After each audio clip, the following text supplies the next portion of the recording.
जय भीम। नमो बुद्ध साथियों, आज हम चर्चा करेंगे। बहन जी एक बार फिर से बहुजन समाज पार्टी की राष्ट्रीय अध्यक्ष बनी हैं। उनका चुनाव हुआ है, पार्टी के जो पदाधिकारी हैं उन्होंने चुनाव किया है और बसपा का हरियाणा के विधानसभा चुनावों में गठबंधन इनेलो से और चंद्रशेखर आज़ाद की पार्टी एएसपी आज़ाद समाज पार्टी का गठबंधन जेजेपी से, जिसका पूरा नाम है जननायक जनता पार्टी।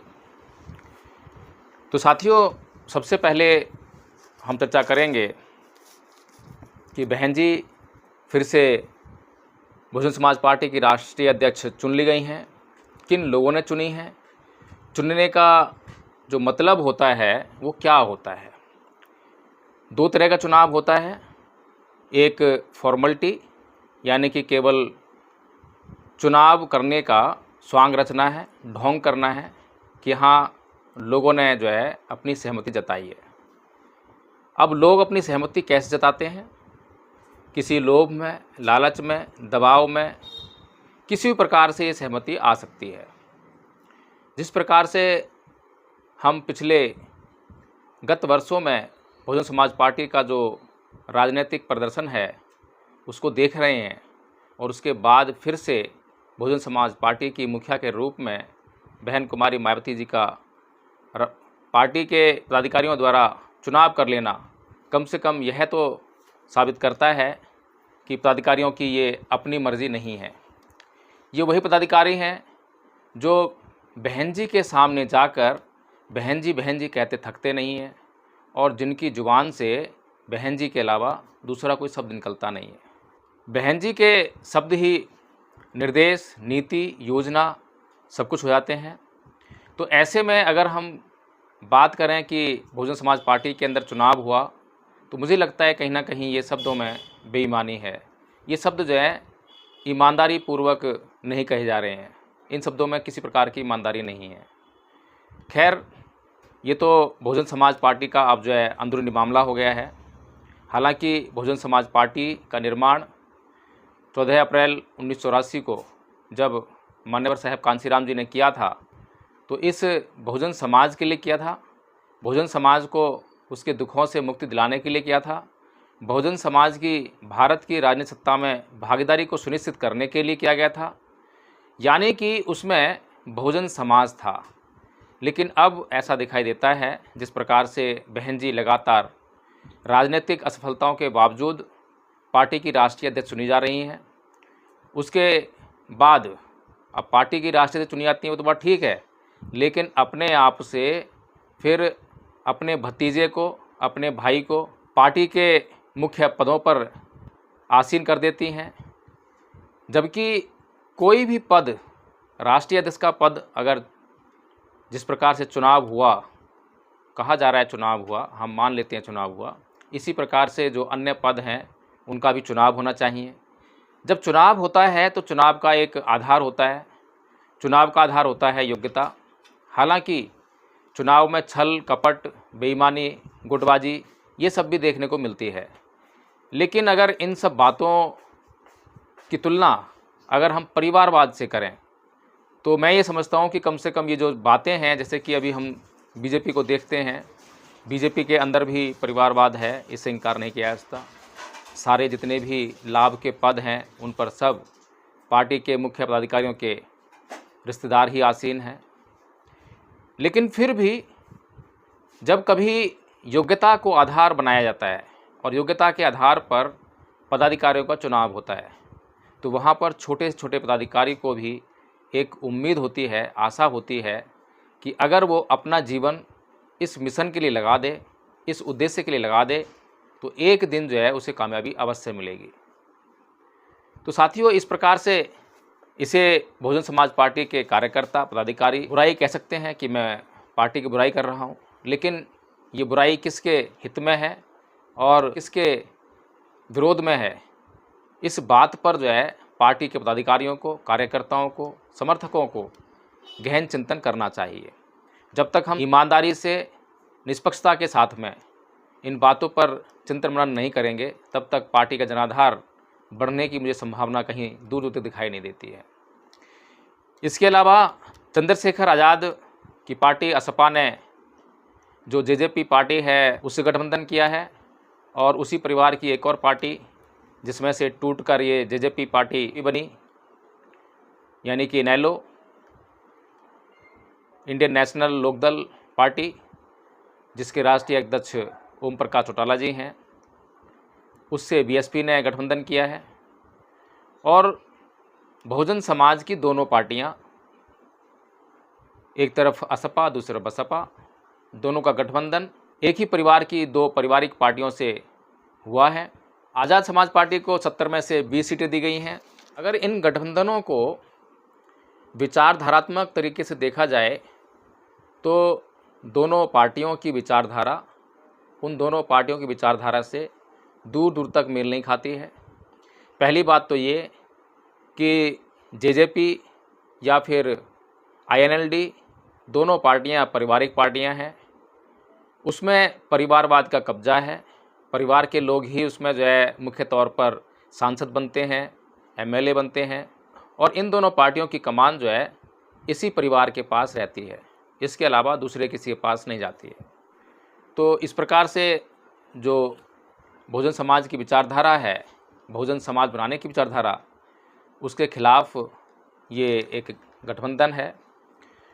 दूसरा ये है कि राजनीतिक प्रसार की दृष्टि से आज़ाद समाज पार्टी का जो गठबंधन है उसको एक सफलतापूर्वक निर्णय कहा जा सकता है कि यह निर्णय जो है पार्टी के हित में साबित हो सकता है, इसमें कोई शक नहीं है।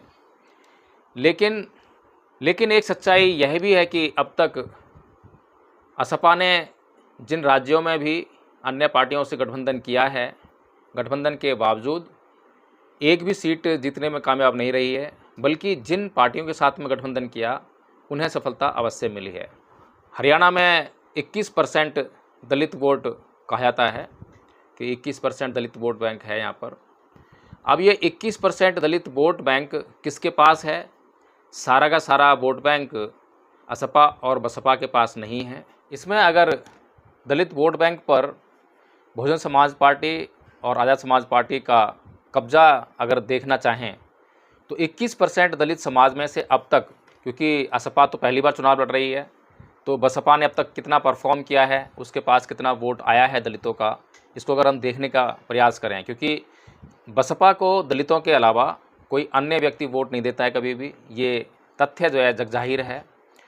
तो अब तक जो है जो बसपा ने हरियाणा लेजिस्लेटिव असेंबली में जो परफॉर्मेंस की है उसमें सन 2000 में 83 सीटों पर फाइट की थी, 90 में से उसे केवल एक सीट पर विजय हासिल हुई थी और 5.74% वोट उसे प्राप्त हुआ था। यानी कि दलित वोटों का जो आंकड़ा है 21% का, उसमें से केवल 5.74% वोट ही प्राप्त कर पाई थी।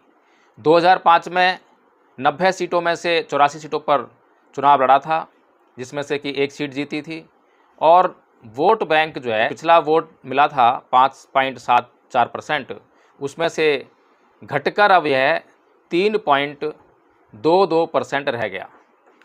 2009 में जो चुनाव हुए उसमें 86 सीटों पर जो है चुनाव लड़ा गया, उसमें फिर से एक सीट पर जीत हासिल हुई और इस बार जो है वोट प्रतिशत बढ़ा और यह बढ़कर 6.73% हो गया। ये वही समय था जब उत्तर प्रदेश में बहुजन समाज पार्टी की फुल फ्लैश सरकार बनी थी। उसके बाद 2014 में यह घटकर 4.4% रह गया और सीट एक बनी रही। 2019 में जो सीट एक जीतती आ रही थी बहुजन समाज पार्टी, वो भी हार गई और वोट प्रतिशत जो है 4.4% से घटकर 4.21% रह गया।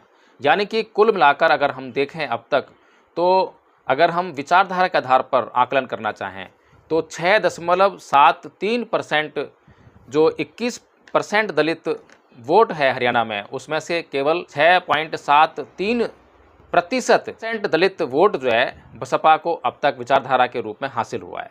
अगर इसमें यह मानकर चलें कि जब टिकटों का बंटवारा होता है तो अन्य समाजों को भी टिकट दिए जाते हैं, अगर थोड़ा सा 2009 के उसमें आंकड़े में देखें और ये अनुमान लगाएं कि दूसरे लोगों ने भी वोट दिया होगा, तो जो इसके अलावा जो लास्ट मैक्सिमम जो वोट प्रतिशत है वो है 5.74%, 21% में से।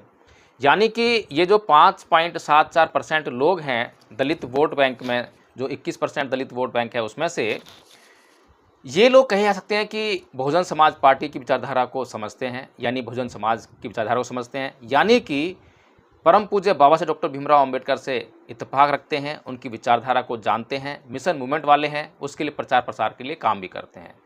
लेकिन ये जो 2000 में 5.74% था, उसके बाद 2019 में 4.21% ही रह गया। इसका मतलब जो मिशन मूवमेंट का जो काम चल रहा है कैडर देने का, जो विभिन्न तरीके से विभिन्न संगठन लगातार काम करते रहते हैं और ये दावा करते हैं कि हम अच्छा काम कर रहे हैं, यहाँ पर ये गिरावट ये दर्शाती है कि काम का जो स्तर है वो नीचे आ रहा है। यानी कि जिस जनरेशन को मान्यवर साहब कांसीराम जी ने तैयार किया था, उसके बाद जो अगली जनरेशन आई है, अगली जो पीढ़ी आई है, उसमें जागरूकता का अभाव देखने को मिल रहा है।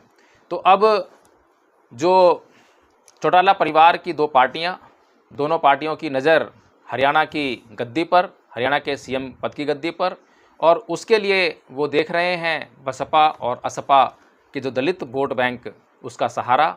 अब जो बसपा और असपा के पास जो वोट बैंक है, यानी कि असपा ने अभी तक, आज़ाद समाज पार्टी ने अभी तक जो भी अपनी परफॉर्मेंस की है वो आउट ऑफ बीएसपी वोट से नहीं की है, बल्कि विद इन बीएसपी वोट ही की है। यह भी एक जगजाहिर तथ्य है।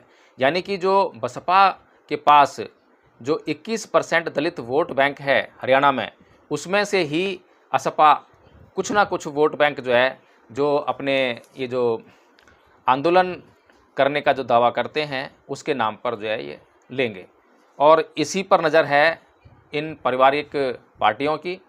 तो साथियों, इसके अलावा जो है अब एक महत्वपूर्ण बात, जिस प्रकार से हमने बहुजन समाज पार्टी की थोड़ी समीक्षा करने का प्रयास किया कि बहन जी फिर से राष्ट्रीय अध्यक्ष चुन ली गई हैं, कितना सही कितना गलत लोकतांत्रिक दृष्टि से, क्योंकि किसी भी संगठन के लिए, किसी भी संघ के लिए, किसी भी राजनीतिक दल के लिए उसका लोकतांत्रिक स्वरूप होना बहुत ज़रूरी होता है।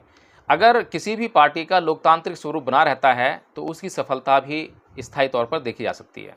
इसके अलावा जो परम पूज्य बाबा साहेब डॉक्टर भीमराव अंबेडकर का जो दर्शन है, जो उनका सिद्धांत जो उन्होंने राजनीति के लिए दिया, उन्होंने कहा कि गैर राजनीतिक जड़ों को मजबूत करना पड़ेगा, और गैर राजनीतिक जड़ों को मजबूत करने के दृष्टि में परम पूज्य बाबा साहेब डॉक्टर भीमराव अंबेडकर इतिहास में जाकर कहते हैं कि भारत के इतिहास में समण संस्कृति और ब्राह्मण संस्कृति के बीच में लगातार चल रहा एक युद्ध है।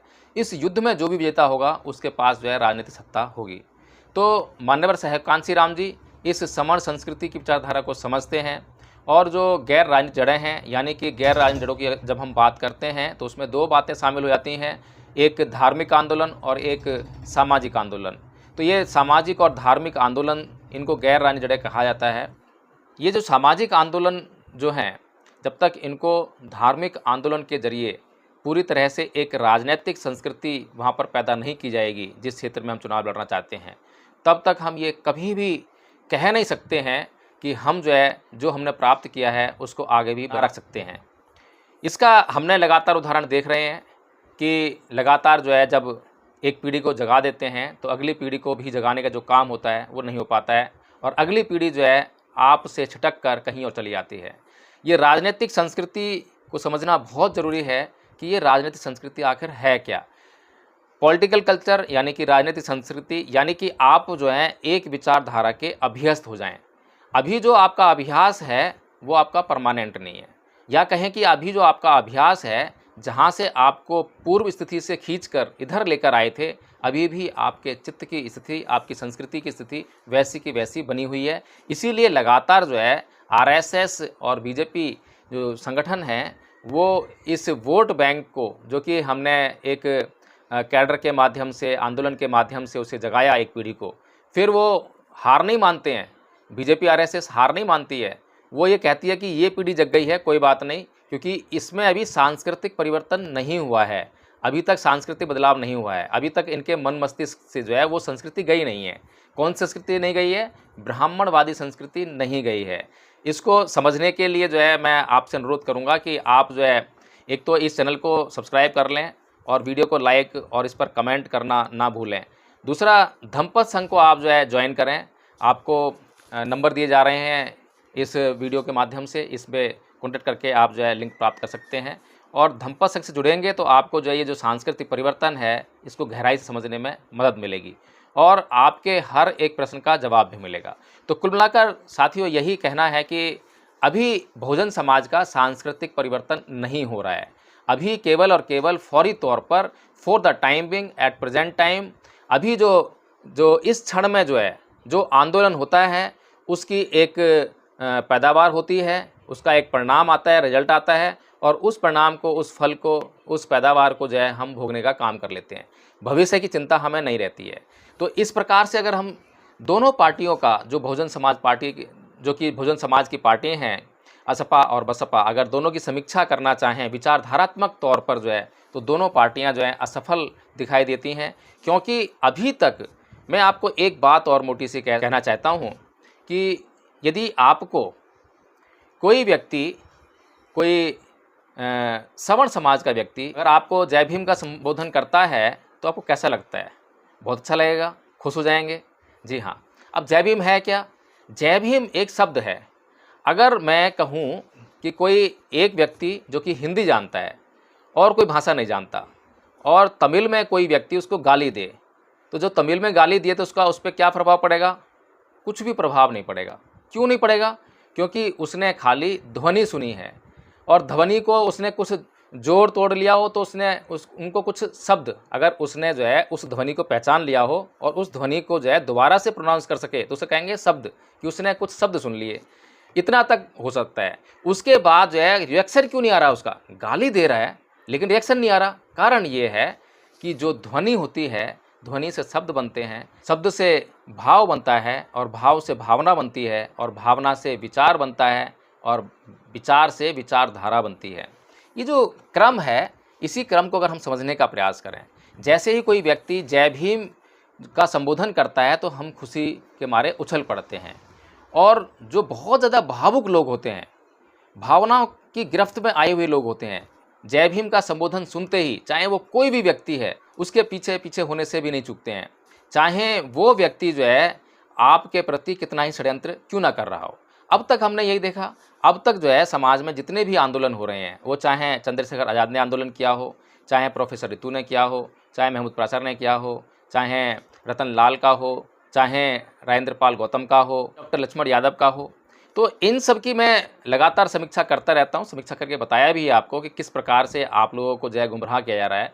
केवल अम्बेडकरवादी अपने आप को कहकर जय भीम का संबोधन करके, जय भीम, जय संविधान ऐसे संबोधन करके जो शब्द आपको अच्छे लगते हैं, आपको सुनना अच्छा लगता है, केवल उन्हीं का संबोधन जो है मंचों के माध्यम से होता है। और मैं लगातार जिसका मंच मिलता है और जो मुझे इनवाइट कर लेता है, मैं कभी भी इस बात परवाह नहीं करता हूँ कि किसका मंच है और उसकी मुझे प्रशंसा करनी है या क्या करना है। मुझे जब मंच मिला है तो मेरे समाज के लिए मिला है, मुझे अपने समाज के हित में बातें बोलनी है।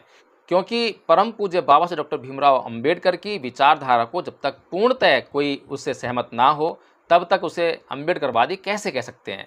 तब तक उसे अंबेडकर समर्थक कह सकते हैं। अंबेडकर समर्थक का मतलब ये है कि बाबा साहेब की कुछ बातों पर तो वह अपनी सहमति प्रदान करता है और कुछ बातों से वो सहमत नहीं होता है। तो यानी कि जब उनसे ये कहा जाए कि आप बाबा साहेब के अनुसार, बाबा साहेब ने समाज को कहा है एक बहुजन समाज बनाने के लिए, धर्म परिवर्तन के लिए कहा है और बौद्ध धर्म की राह दिखाई है, तो आप लोग जो है बौद्ध क्यों नहीं बनते हैं? तो इनका जवाब यही होगा कि बाबा साहेब की ये वाली बात हमें पसंद नहीं है, बाबा साहेब की वो वाली बात सब पसंद है जो संविधान में लिखी है। संविधान में जब वो एससी की बात करते हैं, एसटी की बात करते हैं, ओबीसी की बात करते हैं, माइनॉरिटी की बात करते हैं, इनके आरक्षण की बात करते हैं, मूल अधिकारों की बात करते हैं, यानी कि जहाँ जहाँ आपको लालच है, जहाँ जहाँ आपके लिए सुविधाएं हैं, वहाँ वहाँ आप बाबा साहब को मानते हैं। लेकिन जहाँ गहनता से आपकी चिकित्सा करने का प्रयास जब बाबा साहब कहते हैं तो आप जो अपनी कन्नी काट लेते हैं कि नहीं नहीं इसमें तो पीड़ा होगी, नहीं नहीं ये तो मेरे मन के मुताबिक नहीं है।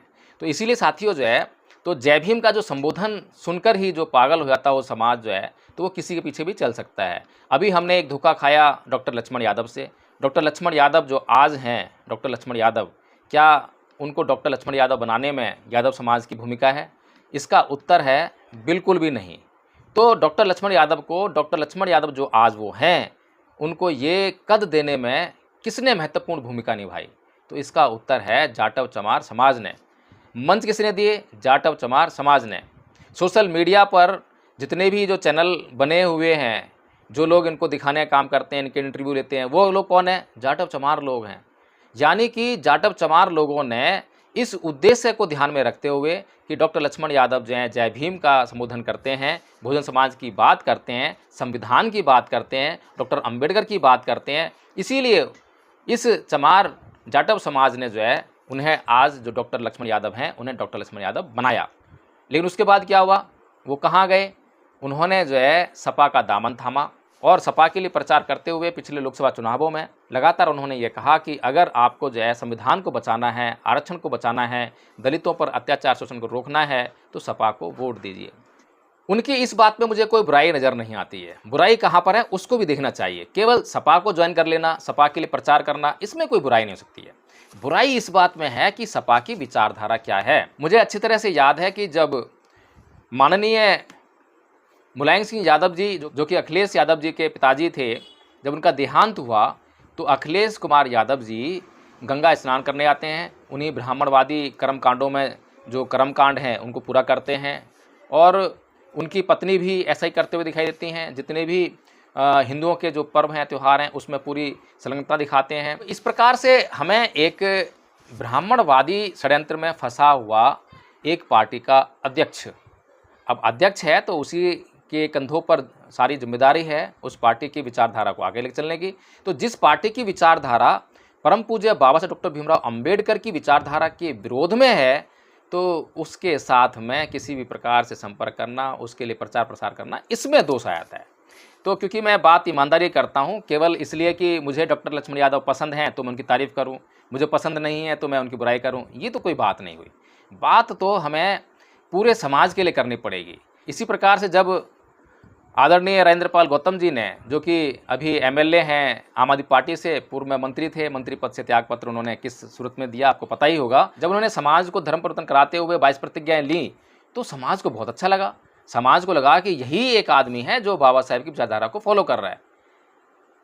क्योंकि मैंने पहले कहा कि जय भीम का संबोधन या 22 प्रतिज्ञाओं की बात करना, संविधान की बात करना, आरक्षण की बात करना, ये कुछ ऐसे पैरामीटर बन गए हैं जिनसे कि समाज जो है इन बातों को करने वाले व्यक्ति के पीछे पीछे चल लेता है और उसको अपना नेता मान लेता है।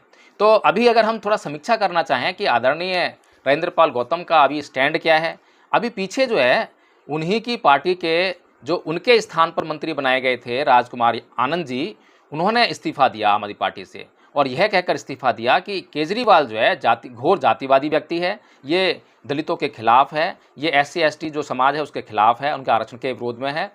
और इसके अलावा जो है जब आदरणीय राजेंद्रपाल गौतम जिन्होंने त्यागपत्र दिया, मैंने पहले भी ये बात कही है कि आदरणीय राजेंद्रपाल गौतम से केजरीवाल ने त्यागपत्र नहीं मांगा, इन्होंने खुद दिया है। अब अगर आदरणीय राजेंद्रपाल गौतम बाबा साहेब की विचारधारा को मानने वाले होते, खुद एडवोकेट भी हैं, अच्छी तरह समझदार हैं, अच्छी तरह से जानते हैं कि क्या और कैसे करना है, तब इन्होंने जो है केजरीवाल को ये क्यों नहीं कहा कि भाई आप मुझे पहले नोटिस इशू करो, शो कॉज नोटिस इशू करो ना मुझे, ताकि मैं उसका आपको जवाब दूं। अब वो जो शो कॉज नोटिस होता और उसका जवाब होता, सारा डॉक्यूमेंटेड होता, प्रमाण होता, लेकिन ऐसा कुछ हुआ ही नहीं। आपको एक छोटा सा लालच पकड़ा दिया कि आपको अगले विधानसभा चुनाव लड़ना है, हाँ लड़ना है तो फिर क्या नाम है, अभी अपना जो है त्यागपत्र दो, पार्टी के खिलाफ जा रहा है ये सब मैटर जो है।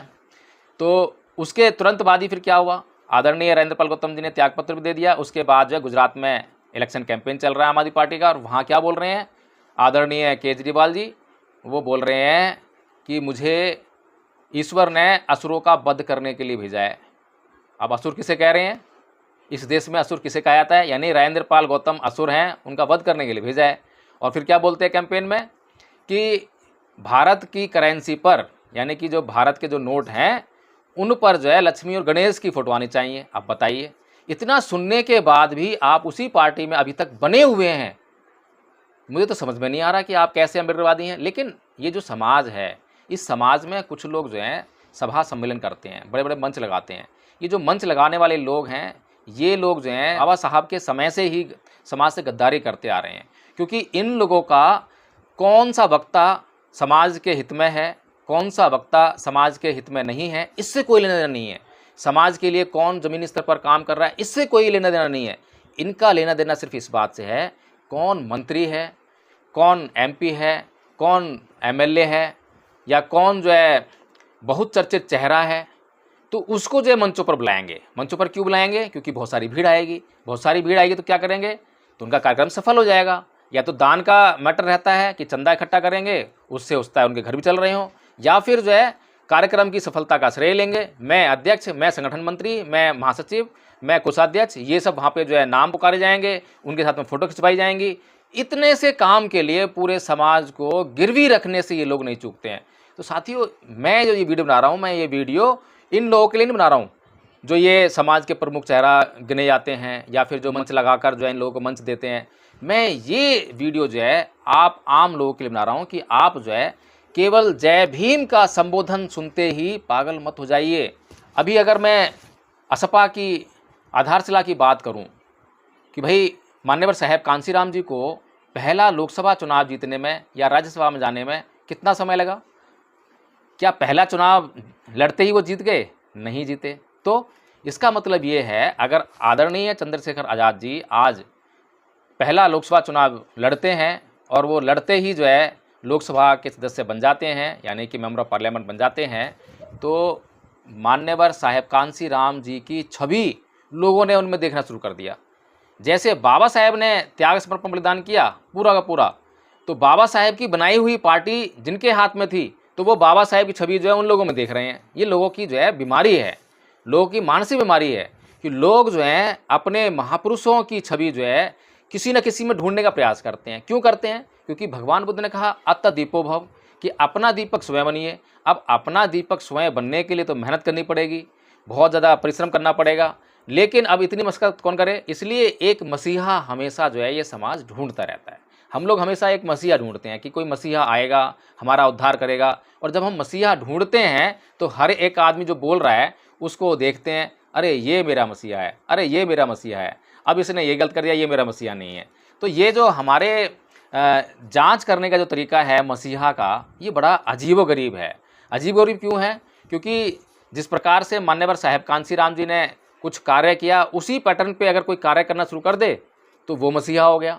कि बस इसीलिए जो है मैं कहता हूँ, लगातार मैं कहता हूँ कि केवल जो है महापुरुषों के किए हुए का खाने से इस समाज का उद्धार नहीं हो सकता, इस समाज के आंदोलन आगे नहीं बढ़ सकते हैं। इसलिए जो है इस समाज के लिए आज हरियाणा में अगर 21% दलित वोट बैंक है, तो अब देखना ये होगा कि असपा और बसपा दोनों मिलकर जो है उस 21% में से अभी तक 6.74% वोट जो है मैक्सिमम वोट हासिल हुआ है वहाँ पर दलितों का। तो अब देखना यही है कि ये दोनों पार्टियां मिलकर इस चुनाव में कितना वोट हासिल कर पाती हैं। अगर इस 6% से अधिक वोट बढ़ता है तो हम ये समझ सकते हैं कि असपा ने कुछ काम किया है। अगर ये 6% वोट से भी कम रहता है तो इस बात को सोचने में और समझने में बहुजन समाज के लोगों को देर नहीं लगानी चाहिए कि ये दोनों पार्टियां जो हैं ज़मीन पर कुछ नहीं कर रही हैं, कोई कैडर नहीं है, कोई पॉलिटिकल कल्चर नहीं है, राजनीतिक संस्कृति पैदा करने की कोई भी बात इनके अंदर नहीं है। तो साथियों, यह वीडियो अगर आपको पसंद आया हो तो इसको लाइक करें और कमेंट करके मुझे बताएं कि क्या चंद्रशेखर आज़ाद जी का जो उनकी असपा पार्टी है उसका गठबंधन जेजेपी के साथ जो हुआ है वह गठबंधन उचित है? क्या उन्हें इस पार्टी से गठबंधन करना चाहिए था? क्या बहुजन समाज पार्टी को इनेलो से गठबंधन करना चाहिए था? और क्या ये दोनों पार्टियां मिलकर अब तक जो 6.74% वोट दलितों का 21% वोट में से जो मिला था, क्या उससे आगे बढ़ पाएंगी? क्या आने वाले चुनाव में जो गठबंधन इन दोनों पार्टियों ने किया है, क्या उसका उद्देश्य हरियाणा में दलित मुख्यमंत्री बनाना है? क्या आपको लगता है कि हरियाणा में इस चुनाव में दलित मुख्यमंत्री बन पाएगा या दलित डिप्टी सीएम भी बन पाएगा? या आपको लगता है कि हरियाणा में दोनों पार्टियां एक भी सीट जो इनको मिली हैं गठबंधन में, क्या उनमें से एक भी सीट ये जीत पाएंगी? तो साथियों, इन सभी बातों का, इन सभी सवालों का आप कमेंट बॉक्स में जवाब ज़रूर दें और इस वीडियो को शेयर करना ना भूलें। जय भीम, नमो बुद्धाय।